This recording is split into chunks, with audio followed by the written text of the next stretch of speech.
আমরা মাধ্যমে এই দেশের শিক্ষার্থীদের উপর একটা বর্বর নির্যাতন, সেই নির্যাতন নামিয়ে নিয়ে আসা হলো। সেই নির্যাতন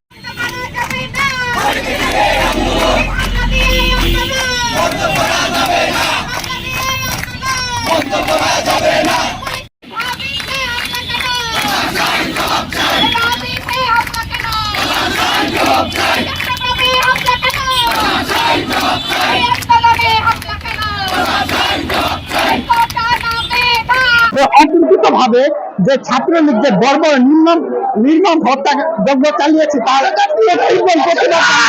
আমরা সেই আন্দোলনে এসেছি। আমরা আজকে আমাদের ভাই মায়ের কোল খালি হয়েছে, আমাদের ভাইয়ের বোনরা রক্তাক্ত হয়েছে, রাজপথ রঞ্জিত হয়েছে। এটা কি ইতিহাসের কালো অধ্যায় থাকবে না? 1971 সালের মতো একটি কালো অধ্যায় সূচনা হলো। আমরা এর নিন্দা প্রতিবাদ জানাই। আমরা শুধু কোটা সংস্কার চেয়েছি, আমরা তো বেশি কিছু চাইনি। এটা একটা জাতীয় সমস্যা হয়ে দাঁড়িয়েছে।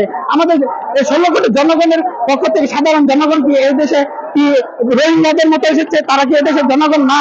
শহীদ 30 লক্ষ তো শহীদ রক্ত দিয়েছে, তাদের সন্তান কোথায় যাবে? শুধু কি মুক্তিযোদ্ধারাই থাকবে? আমরা মুক্তিযোদ্ধাদের যথেষ্ট সম্মান করি, তাদের হ্যাঁ তাদের কোটা দরকার, তাদের উচ্চস্থানে নিয়ে যাওয়া হোক, তা আমরা সেটা বলছি না। আমরা তাদের সম্মান করি, তাদের কোটা সংস্কার চেয়েছি, তাদের একটা সীমিত পর্যায়ে যাতে একটা বৈষম্যটা দূর হোক। এই বৈষম্যের জন্য 1971 সালে সবাই রক্ত দিয়েছিল, সেই আজ কেন এই বৈষম্য? আর আজ আমরা আন্দোলন করেছি বলে কি আমরা রাজাকার হয়ে গেছি? আমরা কি এই দেশের জনগণ না? আমরা কি এই দেশের জন্মগ্রহণ করেছি, স্বাধীন দেশের জনগণ আমাদেরকে, আমরা কি নিজের বাক স্বাধীনতা প্রকাশ করতে পারি না? এটা আমাদের অন্যায়।